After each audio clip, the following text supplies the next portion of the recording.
Як справи, друзі?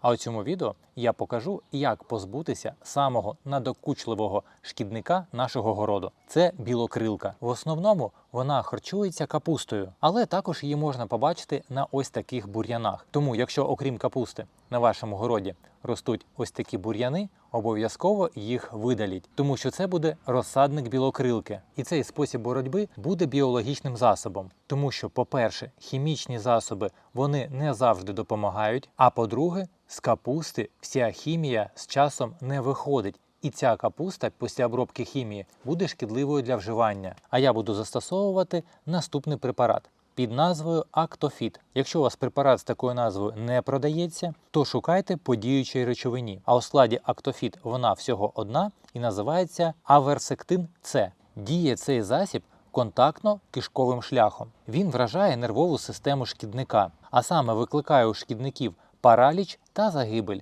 Наприклад, гризущі шкідники вже через 6 годин не рухаються, а сисні шкідники перестають рухатись приблизно через 16 годин. Але вони залишаються на рослині, но вже її не їдять. А повна загибель наступає через 2 або 4 доби. Але щоб точно подолати шкідника, такого як білокрилка, потрібно правильно приготувати засіб, а також зробити правильну кратність обробок. Почнемо з приготування.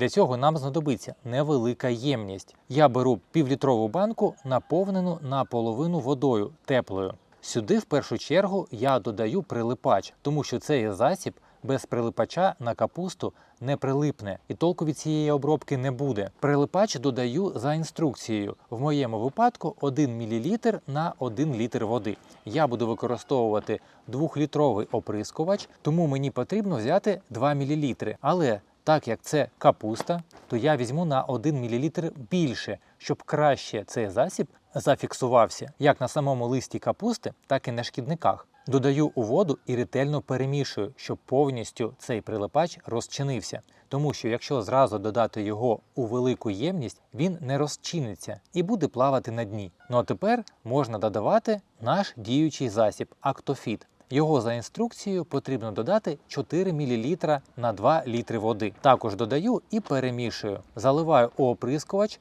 Вода у оприскувачі також вуличної температури, не холодна. І можна йти оприскувати капусту. І тепер ще одна інформація, яку ви повинні обов'язково знати. По-перше, цей засіб біологічний і краща температура для його застосування повинна бути від 18 градусів по Цельсію. Чим температура більше, тим краще він працює. Але не можна їм працювати при сонячних променях, тому краще застосовуйте його або рано вранці, або ввечері. По-друге, він не впитується в рослину і не циркулює з соком. Тому нам потрібно попасти цим засобом як по верхній частині листа, а також обов'язково по нижній. Саме там і селиться білокрилка. А також можна оприскати ґрунт, який знаходиться навколо рослини, тому що там також можуть бути ці шкідники. І цей засіб буде знищувати шкідників тільки там, куди він попав. Якщо погано обробити, то не знищити шкідників. І останнє, третє і найголовніше, що потрібно знати у боротьбі з білокрилкою, це те, що однієї обробки буде недостатньо. Тому що білокрилка має 3 стадії росту. Перше – це яйце, друге – це лічинка, а третє – це імаго.